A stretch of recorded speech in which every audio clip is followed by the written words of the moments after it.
Hey everyone, welcome back to the channel and welcome to a little bit different video. This video we're going to be talking about my obsession with e-ink screens and some devices that I've built. I've been a huge fanatic of e-ink screens for quite some time, always tinkering with them, kind of seeing what I can do with them, all that kind of stuff. I just really like the crisp screen, like the really nice black and white, doesn't strain your eyes, really easily readable. Of course, I bought the brand new Pebble watch. If any of you know Pebble, like this came out like a long time ago, like 10 years ago, but Google made the operating system open source, and the original creator of the Pebble restarted a new company, Core Devices, and he's now making brand new Pebbles. So I got one of these a few months ago and I absolutely love it. And my Pebble Time 2, the color one, should be here in a month or so. So I'm very excited about that. But essentially, I wanted to build my own e-reader. This year, I wanted to start reading some more when I get the time. But I didn't want to just go buy an Amazon Kindle. I don't want to be locked into Amazon's ecosystem, the cloud, all that kind of stuff. I wanted repairability, and I also wanted some customization to it as well. So I've been tinkering with my own e-ink for a long time, but with the AI coding and stuff like that, this has really helped individuals like myself rapidly prototype something and make something, make their vision much easier. I've made my own e-readers in the past, coding them myself, and it takes a very long time. So with the help of AI coding, that's what this is kind of for, is for like individual projects where I can go ahead and develop something really quickly and essentially make myself a product and not rely on someone else or like a cloud infrastructure, all that kind of stuff. So I'm going to show you the devices that I built here, kind of gauge everyone's interested if you're interested in them. I'll of course release the files and all that kind of stuff. I will note also as well, I am trying to grow my Patreon this year.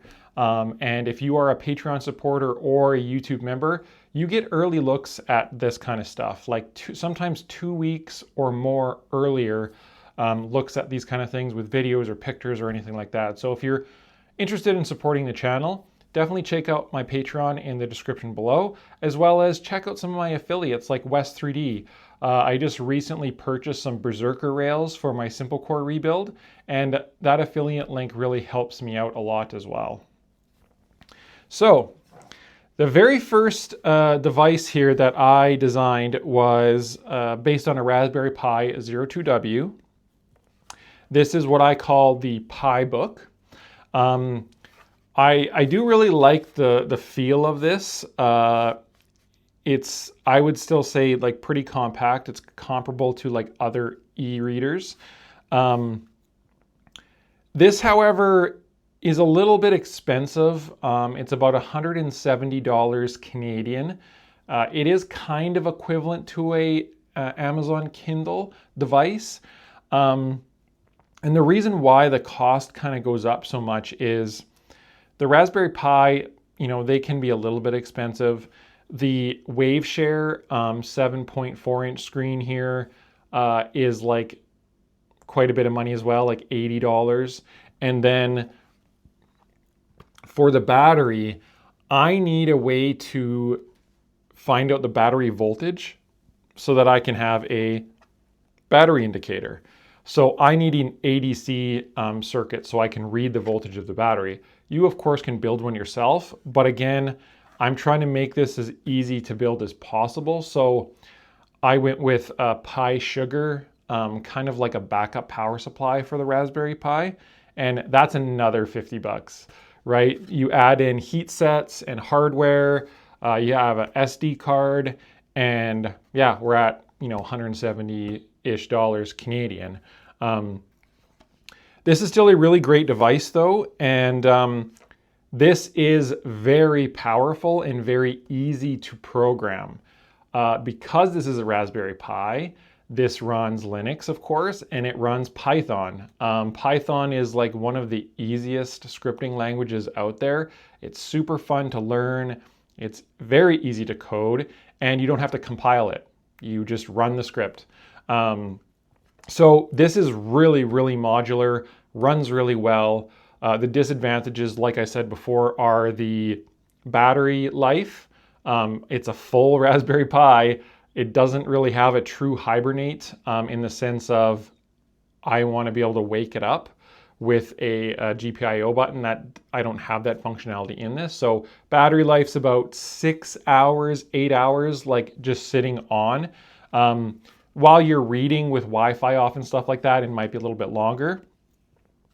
There's also the problem where when you're done with the device, you got to power it down. So, you know, I have a shutdown script here, which will fully shut the Pi down.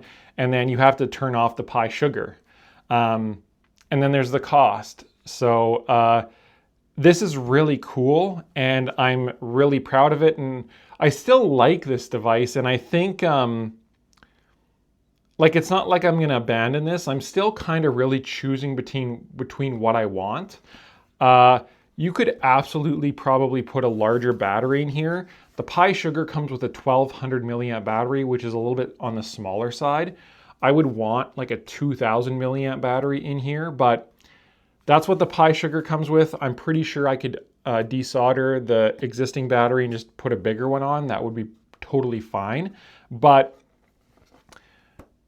this turned out really cool. I'm happy how it looks. I even went the extra mile, and this has pogo pins, and like you can dock it and it automatically starts charging without a USB cable like plugged into the side. Very cool. It took me a really long time to make the aesthetic nice and clean like this, but I wanted to kind of simplify it, try to make it as better as possible, and see if I could find something maybe a little bit cheaper. This though does have full EPUB eReader capability, and it also has a Klipper scanner. We'll talk about that functionality in just a moment here. I built an IP scanner onto this, and this also has a web interface as well. So when the PiBook is on, you can go to a web interface on your phone or on your computer, and you can really customize this. You can customize, you know, Wi-Fi settings, overclock, undervolting it, how many cores you want turned on or off, Bluetooth. You can pair keyboards to this and use some terminal. I also built in a terminal into the web interface, so you can run basic commands without PuTTY or SSH or anything like that. It is a really cool device. It's almost like it has its own operating system on top of Linux for this. And, you know, it's got individual apps like the IP scanning and Klipper scanning and stuff like that. So it's really a neat device, but like I say, I don't know, it's 170 bucks, and it's a little bit hungry on the battery, again, with being a full-on Linux PC, essentially. But maybe there's some better ways out there. You guys let me know what you think of the PiBook. I'll show off some B-roll here as well on it scanning and all that kind of stuff. So the next thing I wanted to do was I wanted to see what else was out there for something I can use, like run an e-ink screen. And of course you can use an ESP32. So I actually bought one of these. This is a LilyGo T-Energy. It's an ESP32 with a built-in 18650 battery. Full ADC circuit on here so I can see the voltage. All in this one little thing. Way better. This is like $24. Replaceable battery, really, really nice. I was testing it out on this e-ink. Again, I have a bunch of these prototype boards because I'm just addicted. This was like, hey, does an ESP32 work for what I want to do? And this kind of proved itself. I was actually going to go ahead and build something like this. However, you have your $25 device here, and then you have your $80 WaveShare e-ink screen. Then you've got an 18650, you got heat sets, all that kind of stuff. So I kind of stumbled upon another device which kind of blew me away as far as functionality and cost and all that kind of stuff. and that is the Seed Studio Terminal. This thing is very inexpensive.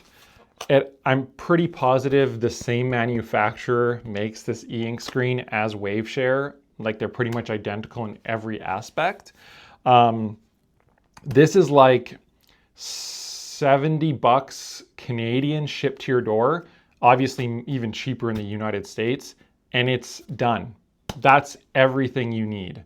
The value of this is incredible. I have an affiliate link for this in the description below if you want to purchase one yourself. There's no extra cost to you. And again, it definitely helps the channel, helps me do crazy projects like this. I'm not too sure why this is called the Bring Your Own Device kit, because there's nothing to add to here. It already has the ESP32, but the value is insane. And then Seed Studio, they sell the individual parts if something fails. They sell the screen individually. They sell the ESP32 board, the battery. Like, the ESP32 board on this is $9. This was kind of like, oh wow, I need to jump to this because this is what I want. I encourage anyone kind of wanting to mess around with e-ink screens. This is probably the best way to get started. Even if you don't want to build an e-reader or what I have here, if you want to tinker with e-ink stuff, this is the best entry level. ESP32 modern S3 version, nice big large e-ink screen, and decent documentation and that type of thing. So I built what I call the Book 32. So this is a very slim. I have optimized the heck out of this design. There are no heat sets. We use 3 M3 or M2 bolts. You can get a 10-pack from AliExpress for like $1. Like, literally that's it. You buy this, you buy the M2 bolts, and you got to print out a case. This has a 2000 milliamp battery. It's got charging circuit, everything built into it. And obviously, like, again, form factor wise, it's a pretty crazy comparison just on the efficiency of the design. And also, again, it's half the price as this. Now, this unfortunately is, it's an ESP32, so it's Arduino, C++ code. I'm not a huge fan of it. You do have to compile it and that type of thing, but the cost and the battery life are massive pluses. You know, this thing, I haven't even tested the full battery life on it. It's probably multiple days of it being on. And like I say, I haven't even really messed around with, this has a true hibernate mode and all that kind of stuff. What's also really nice is there's an on-off switch here. There's no operating system on this. It's bare metal code, so I can turn this off and I can turn it on at any time. It boots up in around 6 seconds. So you're done reading your book or whatever you're using this for, flick it off, set it on the counter, go do your thing, come back to it, flick it on, e-read, all that kind of stuff. It's just really nice. I got rid of the pogo pin again. It's a little bit annoying to solder them. There's an added cost, and the USB-C port was in the right place on the Seed Arduino or the Seed Studio board, and it just worked out. It's really still nice to hold in your hand. If you are left-handed, you could still make this work. If you like to read with this hand, you could flip the screen in the code and that type of thing. And this has basically all the functionality that the PiBook has. It's got a web interface you can go on to customize, upload all your ebooks. It supports EPUB books. Not quite as well as a full Python version like this. I'm not really processing any images and things like that. Those are pretty hard to do on an ESP32. You can. It's just I didn't find a lot of use for that. I'll actually turn it on here for you to see. This has the IP scanner, which I'll show you here in just a moment. It has apps just like this one, Mostly though, I'm just focusing on the eReader functionality, Klipper scanning, and my to-do list. So eReader, pretty straightforward. You don't need an SD card for this. There's about 10 megabytes of storage. It doesn't sound like a lot, but an ebook is like a megabyte. So you can fit a good amount of books on here. This has a to-do app, which is really cool, I think. You basically can put this on its dock right next to your computer, plug it in so it's charging, and via the web interface, you can add tasks for yourself that you need to remember. And I find this really useful because it doesn't take up screen real estate on my computer. And I can just have this, next to my monitors, and I see it, it's on all the time. And I can say, oh yeah, I got to call this person. Oh, I got to write a script for this new video. I got to, go into CAD and I got to do this, or I got to go get groceries, or whatever I want. This will create a to-do list on here. I put them in throughout the day, and then I don't have to forget them. I know there's sticky note apps on Windows and all that kind of stuff, but they take up your monitor space. And if you're like me, I need all that screen real estate. I have Discord open on one monitor 24/7. It never changes. I have Fusion 360 open on another one, and then I have like website, YouTube, music, all that kind of stuff on my other monitor. I don't have room to have sticky notes all over my screen real estate, whether it's a digital app or like actual sticky notes. This solves that. Nice big screen. I can put a whole bunch of tasks in here using the web interface. Another functionality is the Klipper scanner. So this integrates with Moonraker's API, and this will find any Klipper device on your network, and it will tell you the print time, temps of your bed, nozzle, all that kind of stuff. And it can also help you find a Klipper machine on your network if you don't know the IP address or anything like that. And again, you can just leave it on your desk or on your nightstand if you're like, about to go to bed and you still want to monitor a print or something like that. It's obviously Wi-Fi. You can take it anywhere you want in your house, and you can see the status of your printers. It's much cheaper to buy or build one of these for all of your printers, especially if you're not in where you work. Like, I don't have any running 3D printers in my office. They're around the corner. And I don't want to have Mainsail constantly up on my screen. I just want to glance over and I can see the status of a print. I can see what the temperature is and all that kind of stuff. And this will do 4 printers per page. So if you have 1 or 2 or 3 3D printers running all at once, this is like a mission control for your Klipper devices. And it's pretty cool. These are kind of the 2 main features that I thought of, was a to-do list on this screen and also a Klipper scanning tool. Not only will find your 3D printer, tell you the IP address and the host name, but it also acts as kind of like a printer Klipper screen kind of thing. So I'm very proud with both of these, but I'm really happy with this one. Again, I would like it to be easier to program using Python and not C++. It's tricky to get a lot of the functionality to work with the limitations of this device. It's only like 130 megahertz, like a dual core, something like that, ESP32. It's got like very limited memory and very limited storage, but I've been able to work around it, and I think it looks really, really neat. And I just love using this for monitoring prints or doing a to-do list or anything like that. I think, maybe some people will still want the PiBook version, but the battery life and cost are a kind of a big hit here. But it having the ability to just run Python scripts, this has a lot more flexibility, and it's much easier to program things. There's a lot of Python libraries and things like that. So I'm just kind of curious, is anyone even remotely interested in this kind of stuff? If you are, I can make the code public, and we can put a channel on my Discord for these devices, like eReader, DIY kind of devices.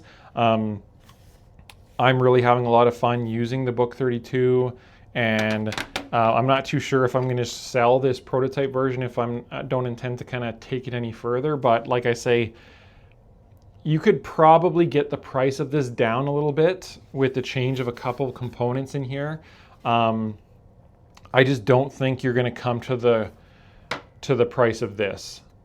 This is like economy of scale, really inexpensive, really cheap kit, and it's pretty fun to build.